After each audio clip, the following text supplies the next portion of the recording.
So, welcome to Build Influence to Grow Affluence. This is a presentation by Changemakers University and women business owners supporting women business owners. So, I am considered an influencer because I have a group of 31,000 women business owners. So, for me, my niche in this instance is you. I have successfully attracted you as a business owner to come and spend time with me so that you can kind of glean from my wisdom and hopefully implement that wisdom into your own business so that you can grow. Me showing up and doing things like this is a great way for me to show you who I am. I've always been a little bit different, and as it turns out, most influencers are. They're just a little bit different, and that's great because that allows us to show you who we are authentically. I can't pretend to be somebody I'm not. I tried for the first probably 30 years of my life, and I was miserable. I always felt like somebody else living in my own skin. And so what I found was when I really stepped into who I was as a human being, that's when people were drawn to me. And I think people try to overcomplicate this. They try to be somebody they're not. They try to follow other people on social media. They try to take the pictures like other people on social media. And I picked this image very specifically for a very good reason. And that is, who is she? She is a woman who doesn't care what people think of her. She is a rockin' granny, and I would love to spend time with her, right? So authenticity is huge for people who want to make it as an influencer. You need to be focused on your community. What do they want to hear? What do they want to know?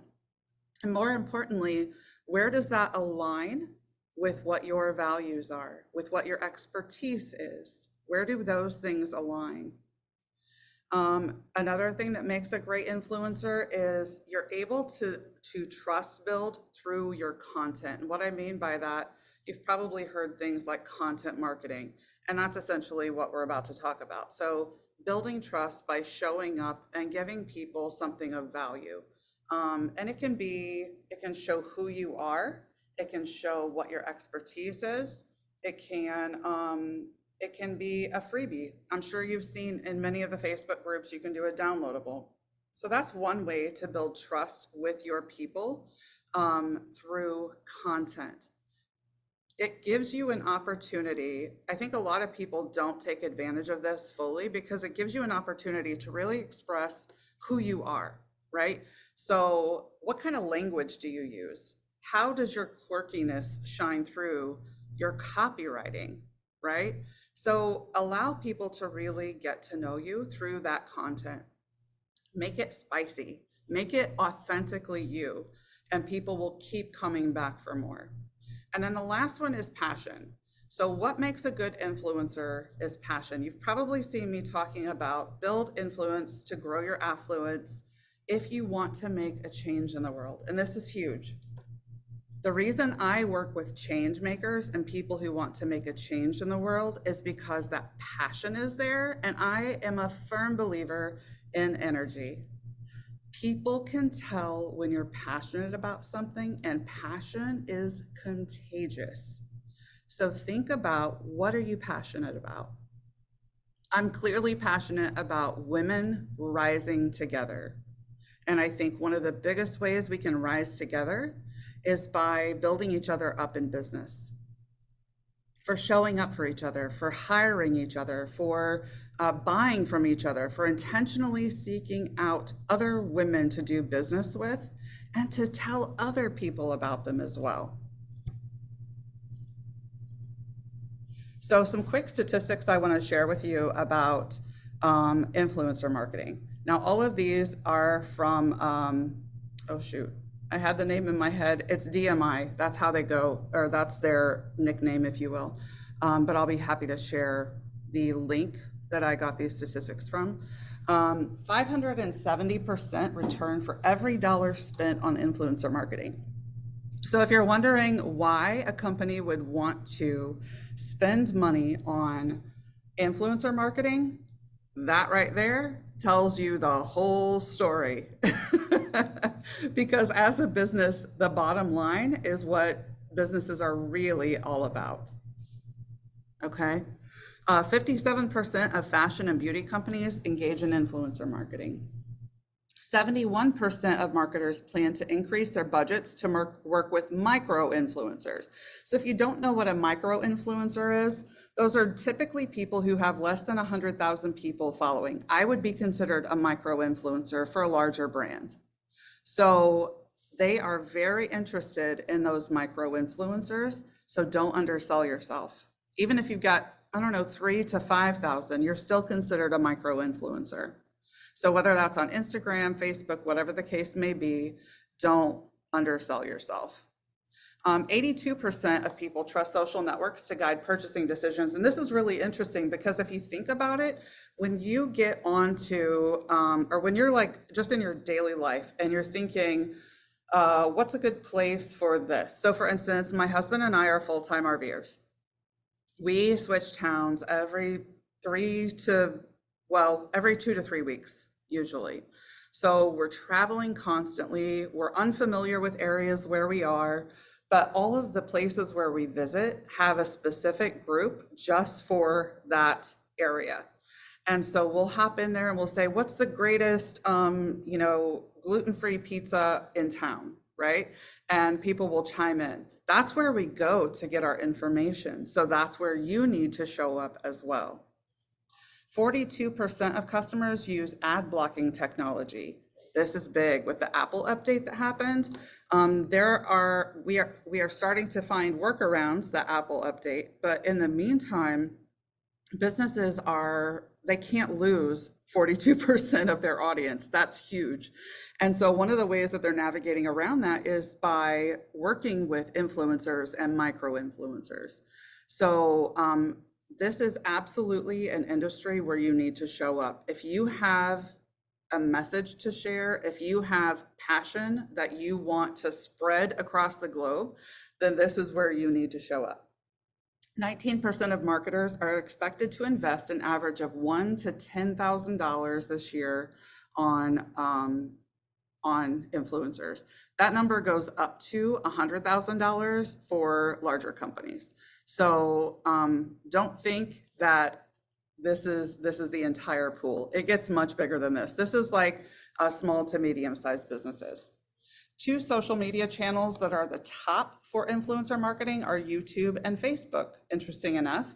For those that don't know, YouTube is the sister, if you will, of Google. So YouTube is actually a search engine, and it is second to Google. So the more you show up on YouTube, the more your SEO increases, as long as you're appropriately writing copy and tagging and all of that. So just know that if you're looking for one other place to branch out with your influencer strategy, YouTube is a great place to do that. 71% of marketers believe influence partnerships are good for business. And I would say so if you get 570% return for every dollar spent.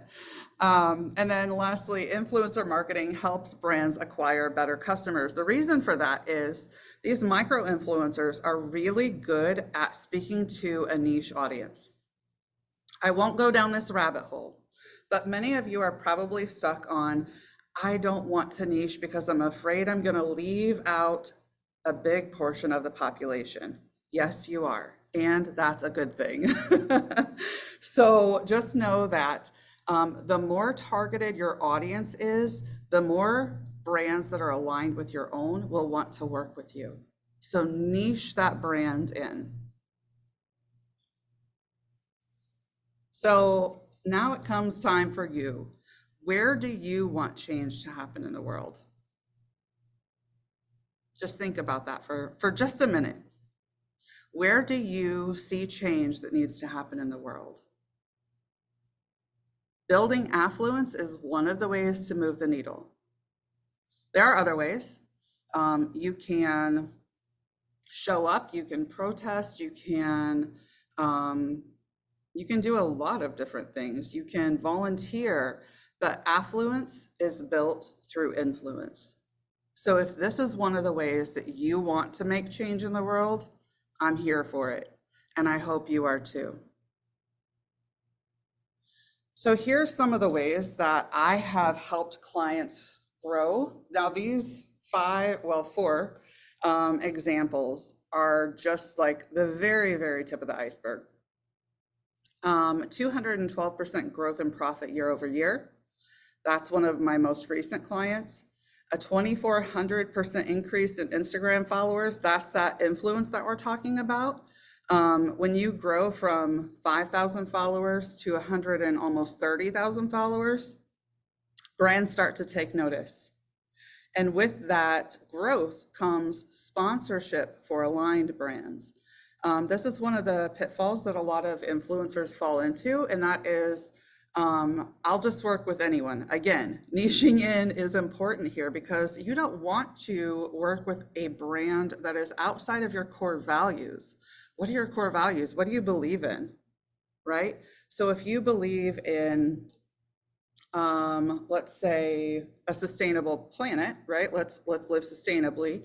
You're probably not going to want to take on work as an influencer with a company that doesn't have that as a value, because those values need to align.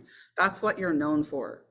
If you show up in that way, you're sending your audience a mixed message, and you're going to lose followers. You're going to lose engagement, and that's important. Some of the other things that come along with this influencer status is influencer packages. So people ask you to promote their products or their services on your channel because you've already built trust with them. They already know that your audience has trust in you, or else they wouldn't be offering to pay you for that. All right, so how do you build influence to grow affluence? I am going to be posting a link after I am done live here, and after we get through the questions. I have 5 minutes to wrap up, but I am going to be launching a 3-day mini challenge where you can learn a little bit more about how to build influence to grow your affluence. So stay tuned for that. And I am going to open it up for questions. I'm going to stop sharing. And for anyone who is with me, please feel free to unmute yourself if you have any questions, and I would be happy to answer those for you. Anybody on Facebook? I am looking on Facebook too. So if you have a question, just drop it and I will be sure to answer.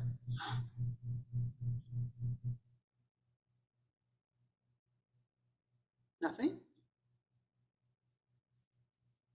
Nothing? I'm gonna give Facebook some time to catch up here.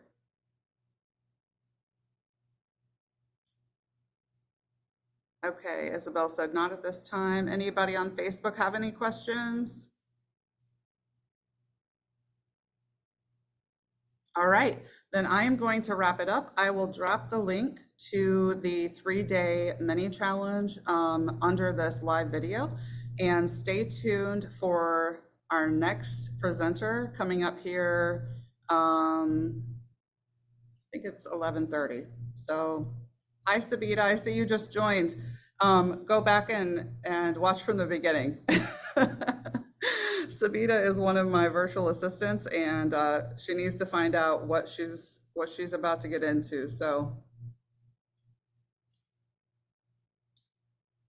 good to have you here. All right, if anybody has any questions in the meantime, please feel free to direct message me. You can also email me. My email address is amber@powersdigitalmarketing.com. That's P as in Paul, OWERS, digitalmarketing.com. Thank you so much, and we'll see you soon. Take care.